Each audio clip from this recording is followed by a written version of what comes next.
What's the deals, my beautiful people? What is the deals?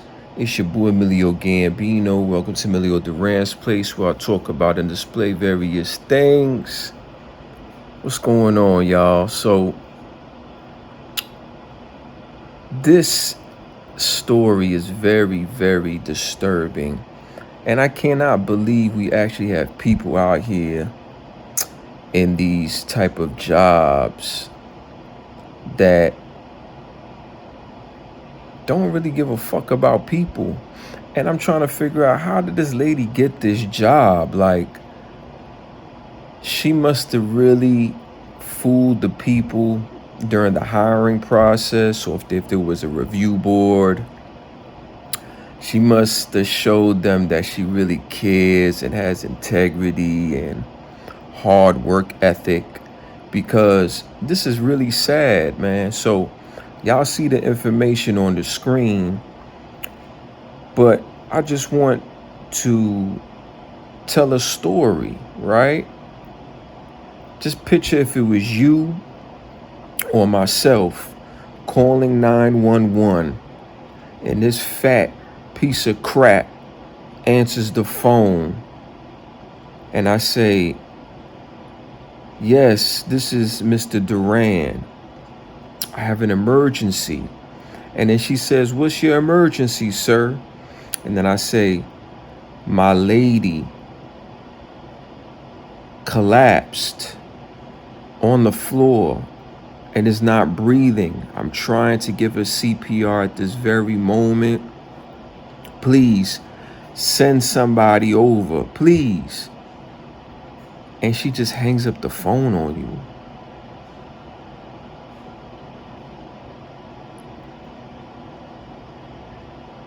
And then you call 911 again. Thank goodness somebody else answers the phone.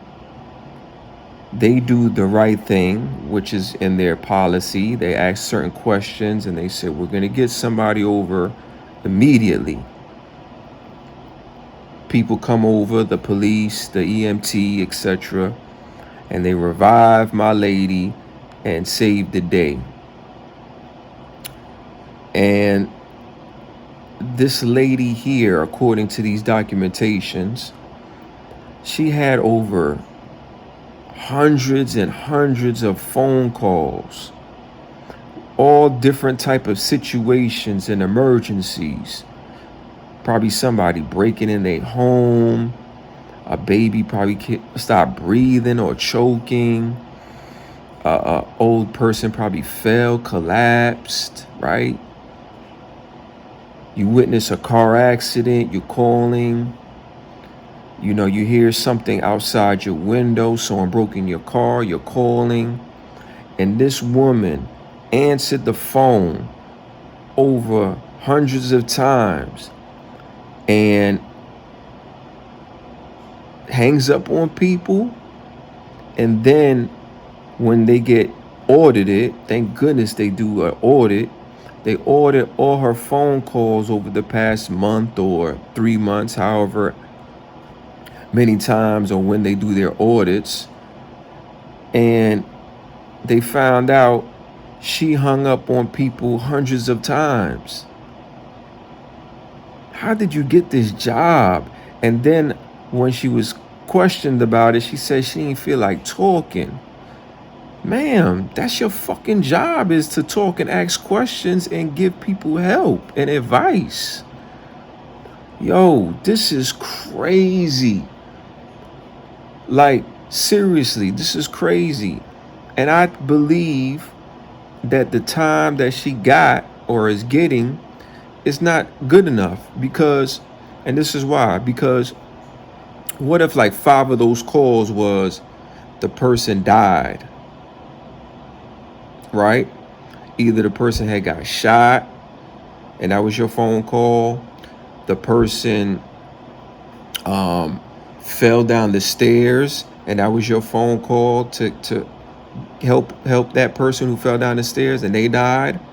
A baby was maybe suffocating or doing something wrong, did something wrong, swallowed something. and then the parents called, and then the baby died. You should be held responsible for all these deaths.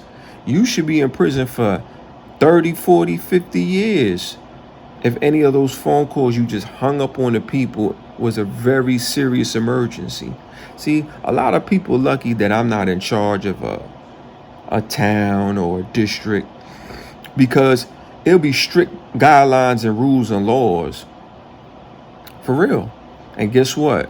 Because my town or my city, community would be so strict, crime would be very low. I guarantee you that, because it'd be severe penalties. Severe. I'm serious. Very severe. For example, if you have a 12-year-old child and your 12-year-old child commits a murder and you're the parents of that 12-year child, you going to prison with that child, because as a parent, that's your responsibility to make sure that child is being raised and taken care of and is educated. That's your responsibility. And no one asked that child to be here. You failed as a parent. So since you failed as a parent, prison you go. So I'm glad this lady got caught. I'm glad this lady got fired. I'm glad this lady is facing some jail time and probation or whatever, fines and fees, but the punishment need to be more severe. I'm just going to be honest with you. I don't care. You know what I'm saying? You know, she ain't feel like talking. Well, shouldn't have got a job that requires you to answer the phone and talk. And how you don't feel like, this is what I'm talking about. You fucking lazy fat fuck. Like, you don't feel like talking. We know you feel like eating though. We could definitely tell you feel like eating. So you don't want to open your mouth to help people on the phone and give them information, advice, or tell them what they need to do, or be calm, or be words of encouragement or something. But you open your mouth to put them chicken and them biscuits in your fucking throat. Trash. That's why I don't like people, man. Trash, man. Anyway, like, share, subscribe to the channel, leave a comment. Y'all let me know about what y'all think about this story, man. But I seen this shit on Instagram, and I said, let me come on here and chime in and say my piece. Trash ass fucking woman, man. Real talk. Trash. I'm done talking, and that's all I got to say.